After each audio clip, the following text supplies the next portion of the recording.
former quarterback Brady Quinn on Cam Ward versus Shedeur Sanders in the NFL draft. Shedeur has defined himself as probably the most pro-ready, the best. He played in the pro-style system with Pat Shurmur, who was his offensive coordinator. He's got NFL roots, which everyone in Cleveland's familiar with. But he looks to be the best as far as the most accurate. He can move.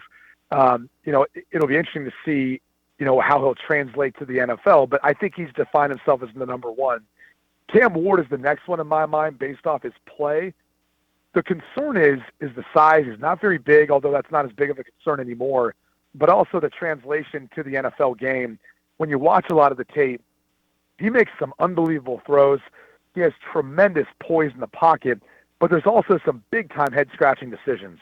And there's a way in which he plays that's so nonchalant at times that you just feel like this isn't going to work at the NFL level. Spencer, the more we talk about it, it's almost evenly divided between who thinks Sanders is one and who thinks Ward's one. it's kind of and the thing that in watching Cam Ward, there are a number of throws where it's like, man, what were you thinking? Yeah, with Ward, I think there's a lot of rawness that has to be coached out of him. And there's always coaches that are ready to do that. There's always coaches in the NFL, whether it's with the Browns or otherwise, who feel they can be the one to take that potential that Cam Ward has. And I think there's a ton of that. You see it in the skill set he has. You see it in the arm strength. You see it in his athleticism.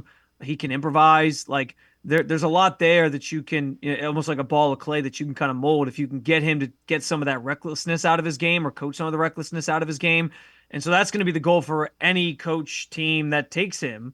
I will say this, like from the Browns standpoint, Shedeur, I think fits more so what they want to do offensively, as Brady Quinn alluded to, ready to run that pro style offense. He operates very well in the pocket. He's poised. He has great accuracy. Those are some of the things that people are saying about him coming out of college, and that is on the tape that when you go watch it. So if you're looking for a guy who can sort of run this wide zone play action style offense that Kevin Stefanski wants to execute, I think Shedeur is the better fit.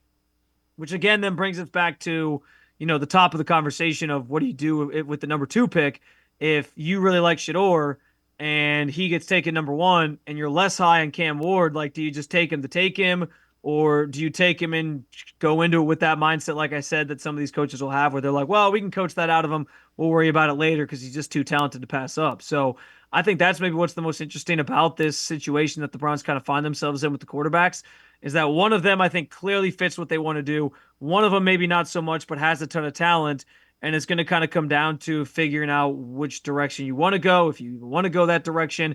But yeah, I mean, if Shedeur Sanders goes number 1, then maybe that answers some questions for them where they, decide they're going to trade back and address something else. But it's all very interesting. And yeah, I do think Shedeur has kind of established himself as the consensus number 1. I think that should be true for the Browns too. It'll be interesting to see because there are teams that will fall in love with the other guy. So you may be able to trade back 5, 6, 8 spots and get a number 1 next year. We'll see.